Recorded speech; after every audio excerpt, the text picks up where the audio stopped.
Todd Mary. Okay, so I have to be honest that I completely forgot my story because all I could think was how a couple weeks ago I paid $50 to see that Japanese organizer woman talk at the 92nd Street Y. And I really did. And I love her. And I also turned my hangers around.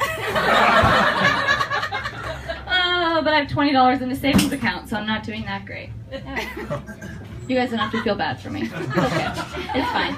But today is a special day. It's actually my 10-year anniversary with my husband. Thank you so much. He's not here. I'm here in this like sex dungeon place, and he is in Vegas, naked in front of hundreds of people doing puppetry of the penis, because that's what he does, and this is what I do, and that is the secret. So, we've been together for 10 years. We haven't been married for that long. We'll be married for 6 years this July. And we were living here while we were engaged, but we got married in New Hampshire. I'm from Massachusetts, and whatever, I don't know, it just seemed like the thing to do. So we had to do a lot of going back between New York and Massachusetts as you're planning. You have to have like 100 meetings with the florist to literally just say, like, make this thing from a picture, but you have to have a lot of meetings about it. It's really ridiculous. So about 6 weeks before our wedding, it was Memorial Day weekend.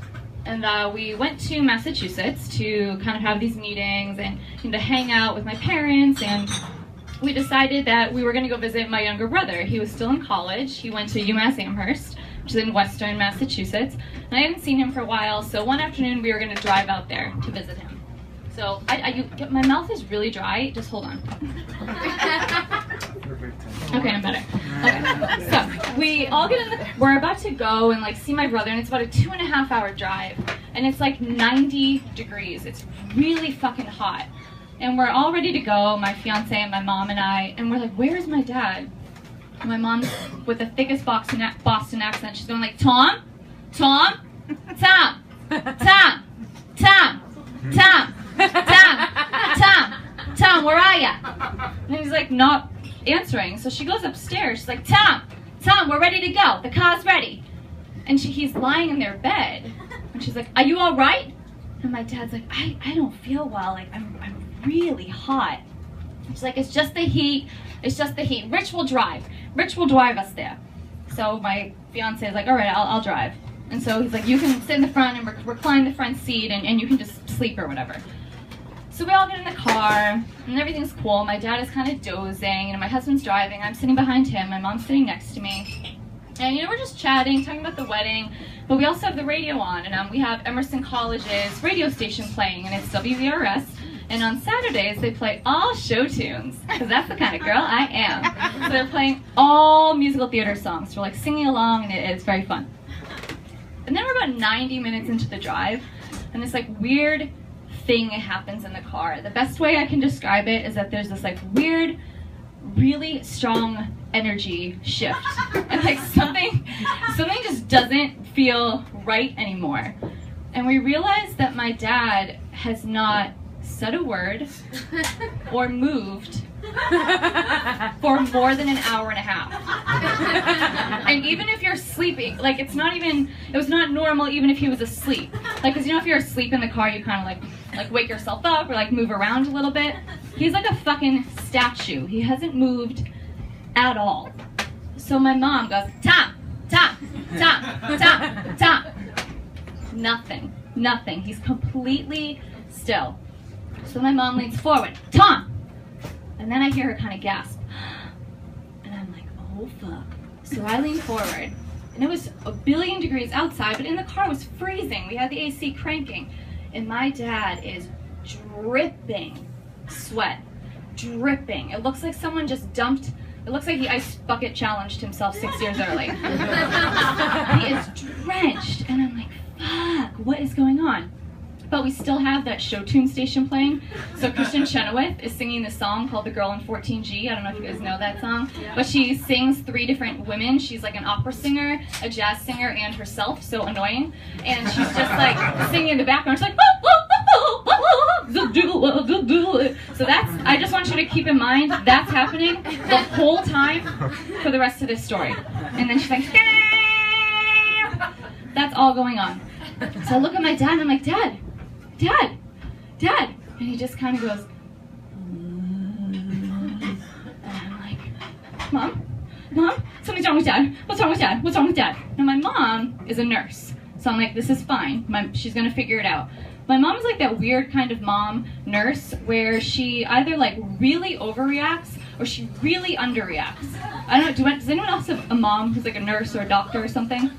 Right? They're like, their reaction is never just like normal. It's either like you're gonna die or you're fine. So like for example, when my brother was 5, the night before he started kindergarten, he went to a party at a neighbor's house and he was housing these cannolis.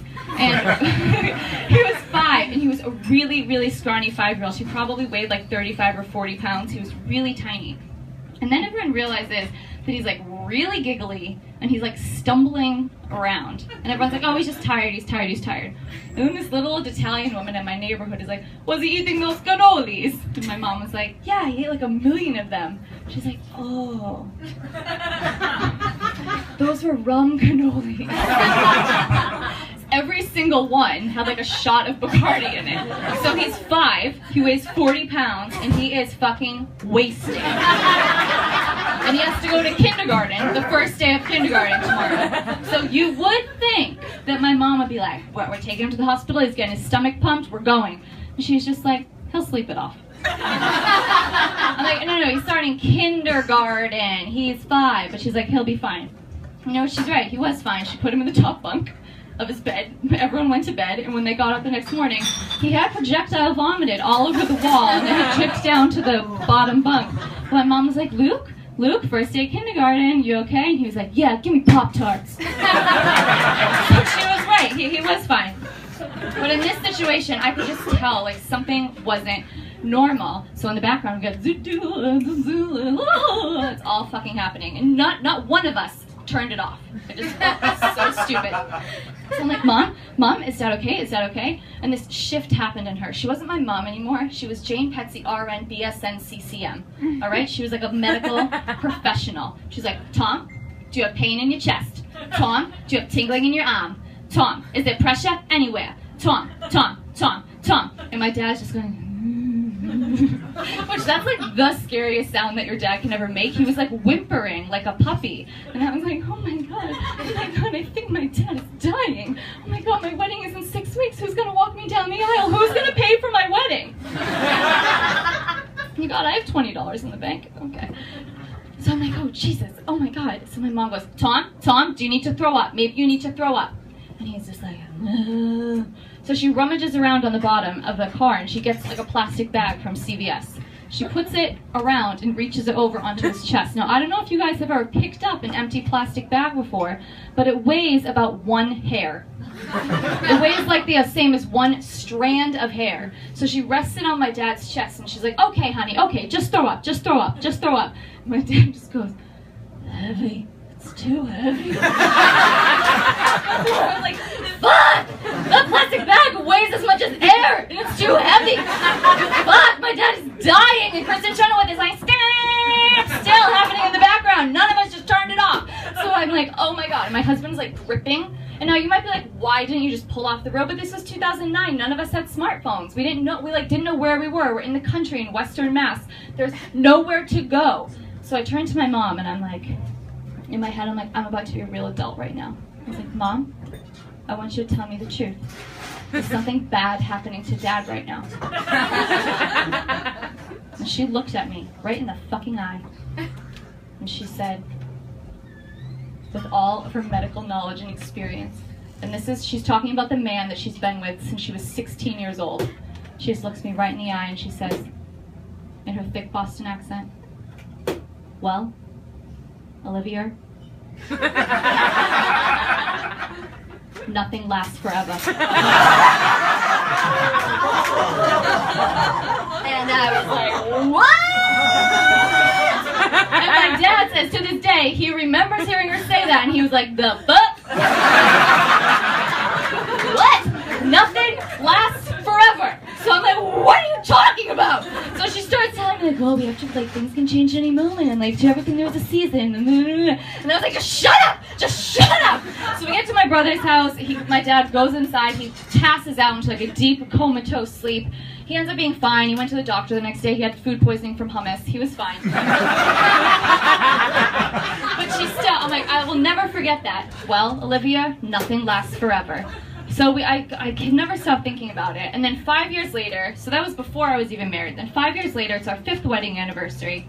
And it's on 4th of July weekend. My anniversary is July 3rd. So all of our friends, we always go up to my parents' house and we have a vacation there. You know, they have a pool, we live 20 minutes from the beach, it's also free. So we go there and we like descend upon my parents' house.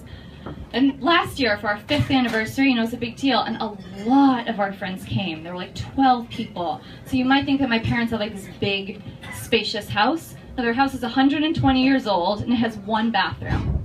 So we all just descend upon it. People are sleeping everywhere. We have dogs. Everyone's running around. It's like madness. So last year, it's the last day of the vacation. We're going to go to my aunt and uncle's lake house to go swimming. And everyone's like running around fucking frantically trying to get into all the cars. And where's the dog? And, blah, blah, blah. And finally, my husband Rich and I, we get in the car with my parents. And they shut the doors and my mom is like, oh my God. Thank God it's just us. Oh my God, I need a break. She's like, I'm wicked stressed. You guys don't know this, but they just dissolved my department at work. So it's not that I don't have a job, but I'm gonna get some new job. This just happened on Friday, and you guys are all in the house, and you're drinking your beers, and everyone's drinking all my seltzer, and oh my God. And she's like, and the dogs are running around, and you guys are getting high in the dining room and doing guitar sing-alongs until 4 a.m. And I know that's what you're doing. And she's like, God. And then we get the guy playing the guitar the whole time. He's making the most insane Kevin fucking Doyle. And there's just dead silence in the car. And then Rich, my husband, goes, Kevin in the back seat with me? Kevin was in the back seat, in the way back, so my mom didn't know. She turns around. Now she's the one in the passenger seat, white as a ghost, dripping with sweat. She's like, oh my God, oh my God. She immediately starts hysterically crying. She's like, you know, I love you like you're my son. I'm sorry, I'm so stressed. I feel like you're my own child. That's why I can say that. I'm sorry, I'm so stressed. And Kevin's laughing, and me and my husband are like, oh my God. And she turns to my dad and she's like, Tom, why didn't you tell me? Why didn't you tell me he was in the car? Why? Why didn't you say he was here? Oh my God, I'm gonna feel bad about this for the rest of my life. And my dad just looks at my mom and he reaches over and holds her hand and he says, for the rest of your life? No, Jane, don't forget, nothing lasts forever. Thank